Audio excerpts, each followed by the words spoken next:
A very good morning to all my dear students. Children, we were doing chapter 12 electricity, and in our last class we have studied about Ohm's law.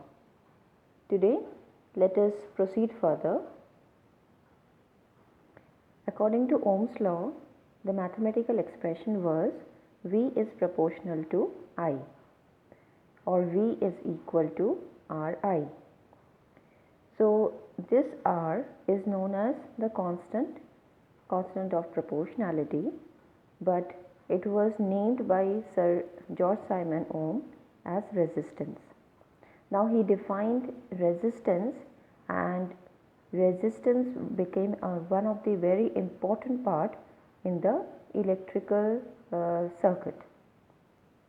Resistance is the property of a conductor to resist the flow of charges through it.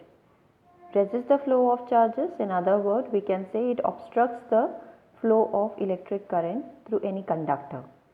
So it's property of every conductor. That means the wires, the metals, we say that metal are good conductors of electricity, it is true, but apart from they are good conductors, they offer some amount of resistance also, they offer some amount of obstruction also to the flow of charges, and this is a natural tendency.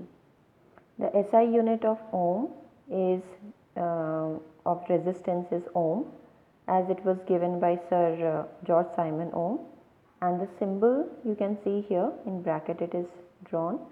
This is the Greek symbol and it is known as omega. The symbol is omega, which is used for defining the SI unit of resistance. So define 1 ohm, and from the definition of the Ohm's law, if V equals to Ri, so we can write R is equals to V by I.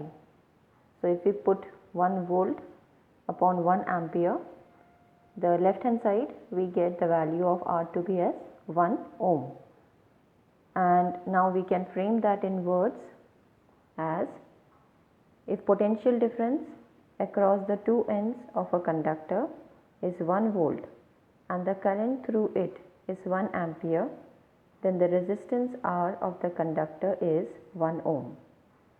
So this is how we define 1 ohm. Another question for this can be, define the unit of resistance. For this also you have to write the same answer as we have written it for 1 ohm. So what we can say is that since R is equal to V by R, and therefore we can conclude that resistance is inversely proportional to the current, which means that if resistance is doubled, then current gets halved.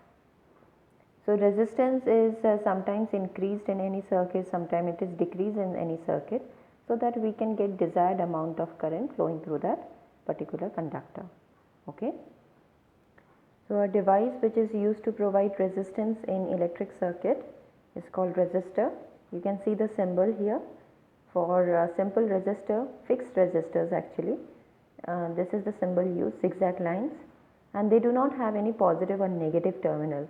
So the good thing is that they can be connected in the electric circuit any way you want.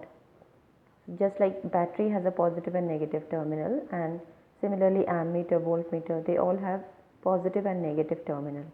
But resistors, they do not have such terminals, positive and negative marked, and therefore they can be connected any way we want in the electric circuit. Another type of resistor is known as variable resistor. The difference between resistor and variable resistor is that resistors are fixed in value, they cannot change. If it is a let's say 2 ohm of resistor, then it will not be able to change its value, it will provide 2 ohm in the of resistance in the circuit, 2 ohm of resistance in the circuit. But variable resistors, they the value of the resistance can be varied in this type of device. Suppose from 2 ohm you want to increase the resistance to be 4 ohm, then you can do that if you have a variable resistor. So these are the two symbols used for variable resistor. One is you can see a zigzag line with an arrow, and another one, an arrow is being turned downwards on the zigzag line. So this is how we use the variable resistor or the resistor symbol in the electric circuit. So we can conclude now that conductors, alloys and insulators, these are the three variety of the metals, and we have conductors which are very low resistance, alloys they have moderate resistance, and insulators they offer very high resistance.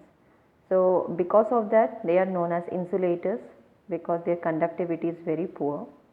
Conductors on the other hand, they offers very low resistance, so they are very good in conducting the electricity. And alloys they considered to be in the moderate, they sometimes offer a very high resistance and sometimes they offer a very low resistance depending upon their composition, how they have been made, by which metals. If they are being composed of many insulators together, their resistance are going to increase. If they are being made with many conductors, merging 2-3 conductors together, then their resistance are less. So we are concluding today's class by this last topic, that is conductors, alloys and insulators. Their resistance vary, and therefore on the basis of that they are being used in various places, they are required in electrical circuit. Thank you.